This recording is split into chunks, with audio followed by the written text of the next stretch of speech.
Old and in the way, sisters. Laugh and learn with me, Janet. And me, Nancy. The Bitchin' Sisters. We're growing old in a new world with skyrocketing costs, crazy fashions, changing norms, and with limited time left. Don't say that. Yes. We'll entertain you and inform you as long as we can. You're sounding desperate. Let's look back at how it was and ahead to what's coming. Do you ever wonder what your life would be like if you had made a different choice? I was reading a book the other day that got me thinking how throughout our entire life we make choices that affect the rest of our lives, like whether we go to this college or that one, whether we enter this profession or a different one, a marriage proposal that we said no to, or even a place we decided to live versus one we chose not to. And the reason I was thinking about all this was because I had just finished reading a book called The Midnight Library by Matt Haig.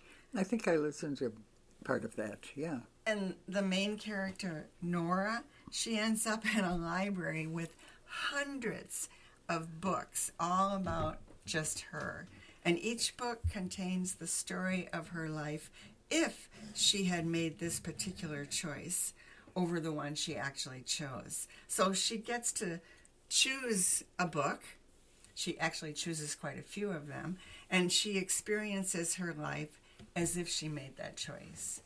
And so in one book, Nora gets to see what her life would have been like if she had not turned down the man who had proposed to her. And in another book, she tries out a profession that she turned away from. There are lots of books that she delves into, but she only gets to remain in the one that she truly is happy with. I'm not going to tell you the ending. The one that she's truly happy with? Yeah. She goes through all these books and then she says, oh, this is the one. Yeah. And that's her life. And that's her life then. She only gets to do it once. So, and there's, I haven't told you hardly any of the story. It's a good read. And she's a psychology major, so it's interspersed with her philosophical views, and it makes you reflect on your own life. So I found that being so very old now. Yes. Bye, Cracky. That I was able to take a really hard look at many of the choices. Crucial choices that have shaped my life. And as I reflect on the outcomes of those choices, I am asking myself, would I make the same choice? And I've always referred to the first 40 years of my life as the stupid years. Really? All because of the naive choices I made. I don't think it would have mattered, whatever the choice I made. I still would have made a mess of my life because I was so naive about life. Kind of like one of the many fawns I see in my backyard without a mom. Not that I didn't have a mom, but they just make all these mistakes and they don't really have anybody to guide them. I don't know where their mother is. Other people, I'm sure, didn't have to go through all those stupid years to mature. Still, I had my son, and I would never want to go back and make a different choice that resulted in his absence, that's for sure. Some people live other people's dreams too, not their own. For Nora, she helped her husband achieve his dream of owning and operating a bar. And actually, I couldn't help but think of Michelle Obama, who supported her husband as he ran the country for 8 years. And she's now trying to get back to achieving her own dreams. So I hear. Yeah. And as for myself, my first husband was a sculptor, and he enjoyed his craft while I worked to support us. I'm pretty sure that wasn't a dream of mine. Yeah. We find that out. Yeah, we do. And at what point do we stand up for ourselves and pursue our own dreams, and at what cost? These are choices we all make in life, and whichever one you make, you're going to go down one path and not know where the other would have taken you. We also make choices, I find, based on our needs. Psychologists tell us that those whose moms abandon them usually don't elect to have children themselves. And daughters who don't get much attention from their dads look for that fulfillment from a man that they would marry. That would be me. Yeah, that would be me. And those who moved all the time growing up, such as military families, are prone to settle in one area for life. And in Nora's case in the book, her father wanted her to fulfill his own desire to win, but she quit swimming during her Olympic tryouts because it wasn't in her. She didn't want to compromise who she was for the sake of winning.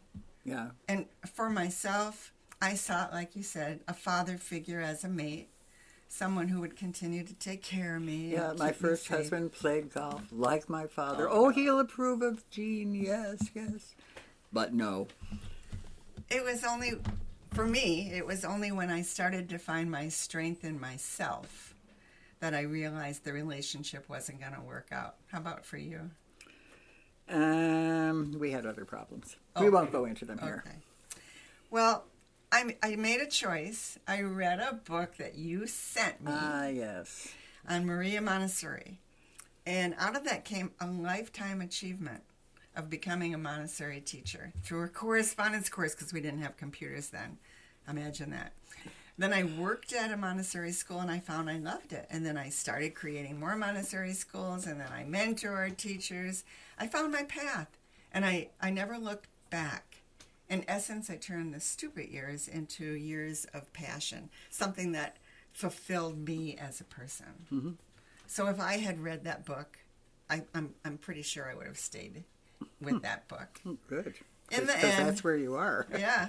In the end, Nora and I realized in our old age that it's not the path you choose so much as the way you choose to respond to the results of that choice that matters. Whatever path you're on, there's going to be good experiences and bad ones. That's life. What matters is how you choose to handle them. Do you make note of all the happiness in your life on a daily basis? I don't do that too much. Does your maturity level help you understand the other person or situation so you can deal with it more sensibly? Yeah, I think it does. And does the experience help you see your own vulnerabilities and change how you respond to them? As we age, we hopefully have greater understanding and maturity in our thoughts and actions and words. And here in my old age is a lesson to those younger than me. My body is starting to dictate to me what choices I can and cannot make anymore. No. Yeah, imagine that. Right. Say that I want to learn how to sail a yacht. I don't think so. I don't have the nimble body parts anymore to do that.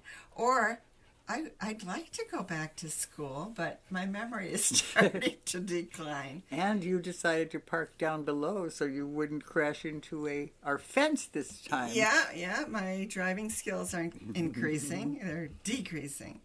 So my opportunities to go down some paths is dwindling.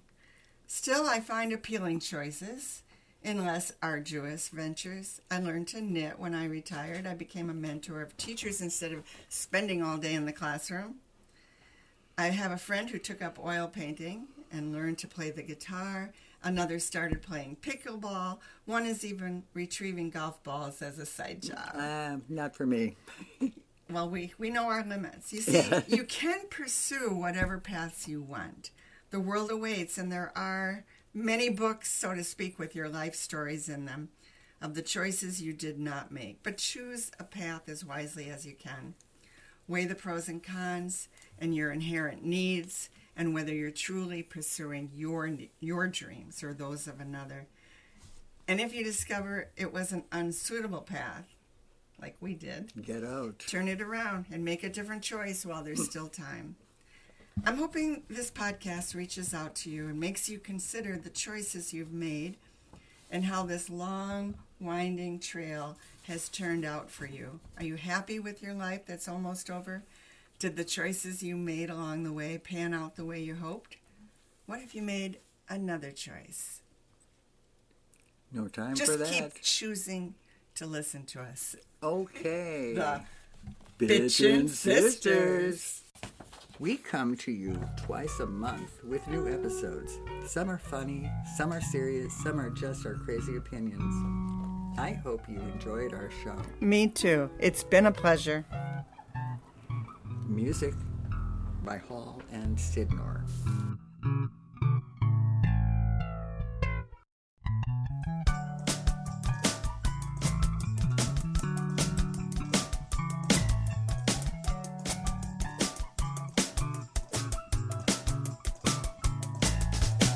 Sometimes things aren't what they seem to be. Sometimes we see just what we want to see. Like a nearsighted monkey up a lemon tree singing, oh, bananas here are just for me. Bump, bump, bump, bump, bump, bump. Bump, bump, bump, bump, bump, bump. Bump, bump.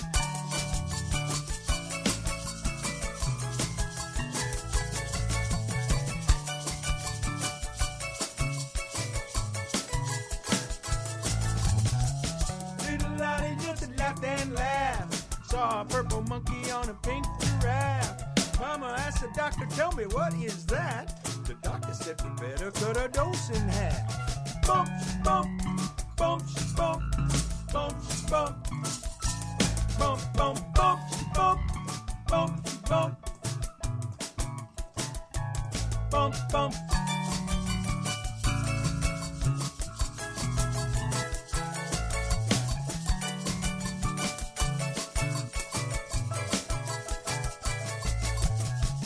Blue Jay went to the county fair, put $1 down just to wrestle a bear. Everybody said that it isn't fair, but Blue Jay whipped that bear, so he don't care. Bump, bump, bump, bump, bump, bump. Bump, bump, bump, bump, bump, bump. Bump, bump.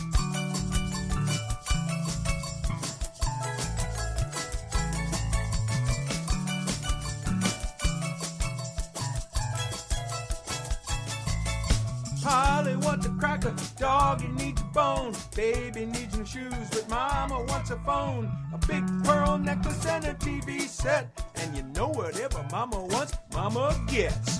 Bump, bump,